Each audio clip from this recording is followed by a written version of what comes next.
হাই friends, কি খবৰ? আশা কৰোঁ সকলোৱে ভাল চাগৈ। মই মুন্মি হাজৰিকাই মোৰ অন্য এটা ভিডিঅ'লৈ আপোনালোকক স্বাগতম জনাইছোঁ। চ' ফ্ৰেণ্ডছ, আজি আমি আলোচনা কৰিবলৈ লৈছোঁ হিন্দী পৰ্যায়বাচী শব্দৰ ওপৰত। হিন্দী পৰ্যায়বাচী শব্দনো কাক বোলে, পৰ্যায়বাচী শব্দ কি আছে, এই বিষয়ে অলপ আলোচনা কৰোঁ বুলি লৈছোঁ। চ' ফ্ৰেণ্ডছ, ব'লকচোন তেতিয়াহ'লে দেৰি নকৰি ভিডিঅ'টো আৰম্ভ কৰোঁ। কুৱেশ্যনটো হ'ল, হিন্দী में पर्यायवाची शब्द किसे कहते हैं? तीन पर्यायवाची शब्द लिखो। जवाब: जिन शब्दों के अर्थों में समानता हो उन्हें पर्यायवाची शब्द कहते हैं। पर्यायवाची शब्दों को समानार्थक शब्द अथवा प्रतिशब्द भी कहते हैं।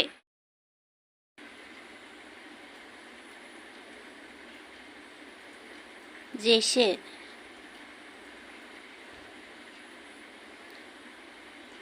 अंग, अंश, अवयव, भाग,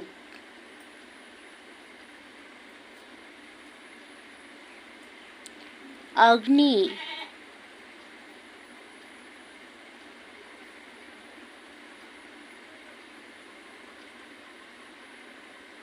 अनल,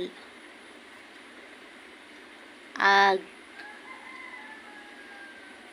पावक,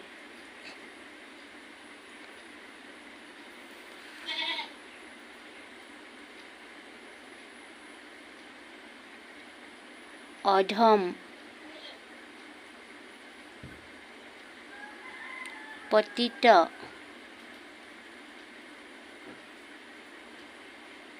दुष्ट,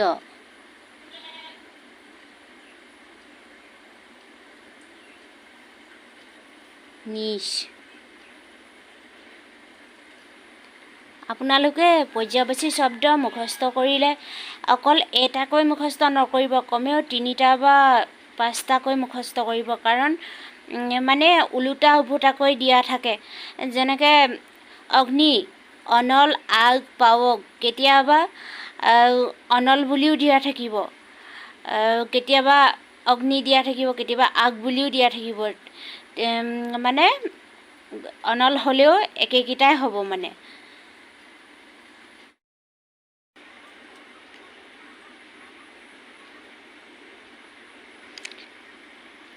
असुर,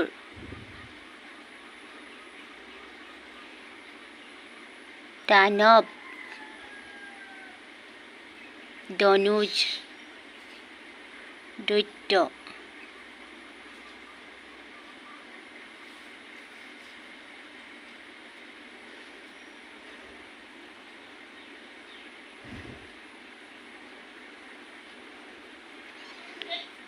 अनुपम, अपूर्व, अद्भुत, अनोखा,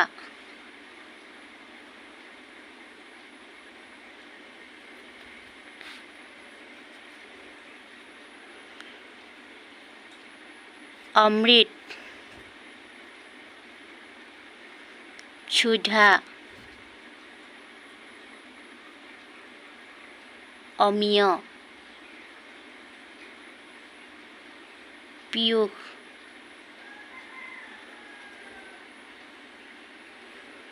अरण्य,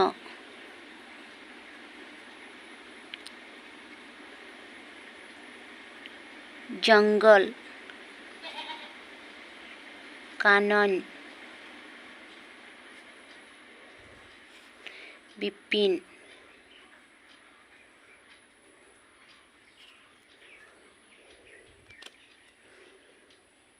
अहंकार,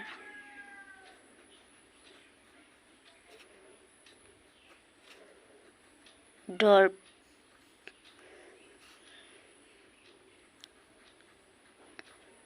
घमन,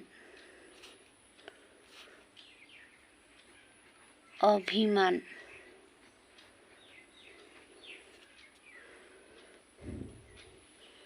आकाश,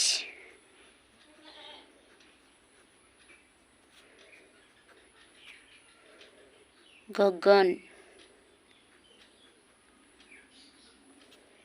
ব্যোম নভ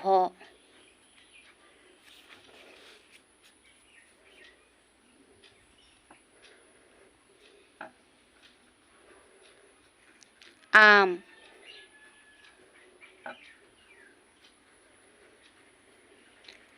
ৰছাল আম্ৰ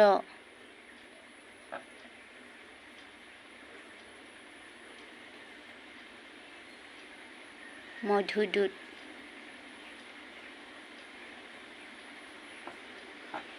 আখ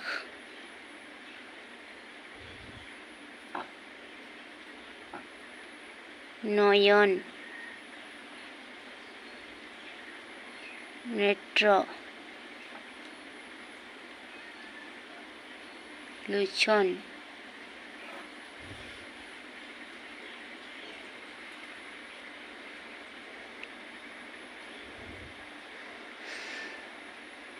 আনন্দ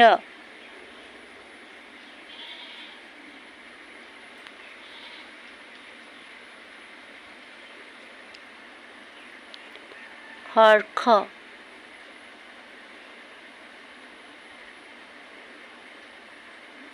আমোদ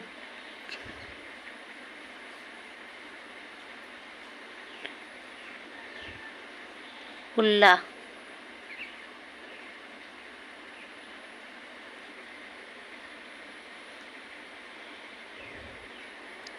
ইচ্ছা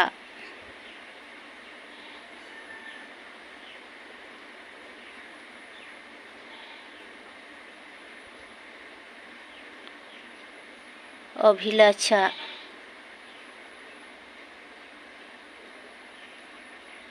কামনা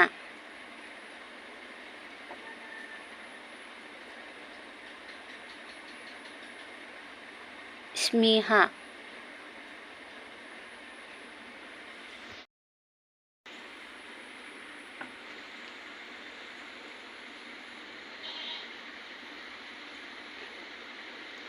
ইন্দ্ৰ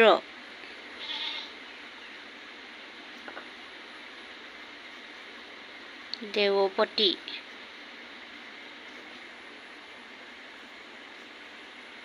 সুৰপতি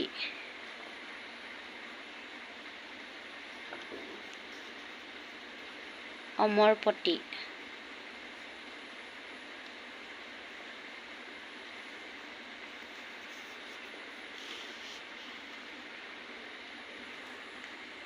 ঈশ্বৰ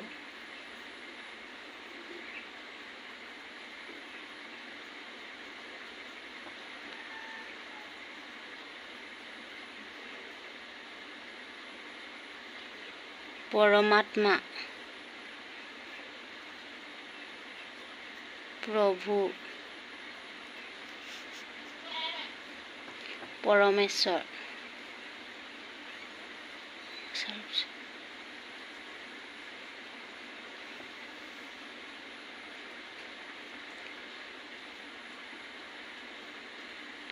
কমল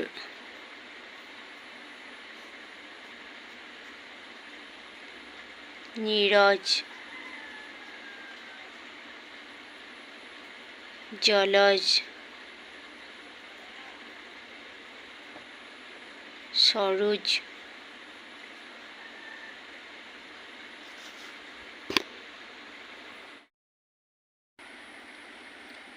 সো ফ্ৰেণ্ডছ ভিডিঅ'টো যদি ভাল লাগিলে লাইক কৰিব কমেণ্ট কৰিব শ্বেয়াৰ কৰিব আৰু এনেকুৱা ধৰণৰ ভিডিঅ' পাবলৈ প্লিজ মোৰ চেনেলটো ছাবস্ক্ৰাইব কৰি ৰাখিব সো ফ্ৰেণ্ডছ আজিলৈ আহোঁ পুনৰ এটা নতুন ভিডিঅ' লৈ আপোনালোকৰ মাজলৈ আহিম আজিলৈ ধন্যবাদ।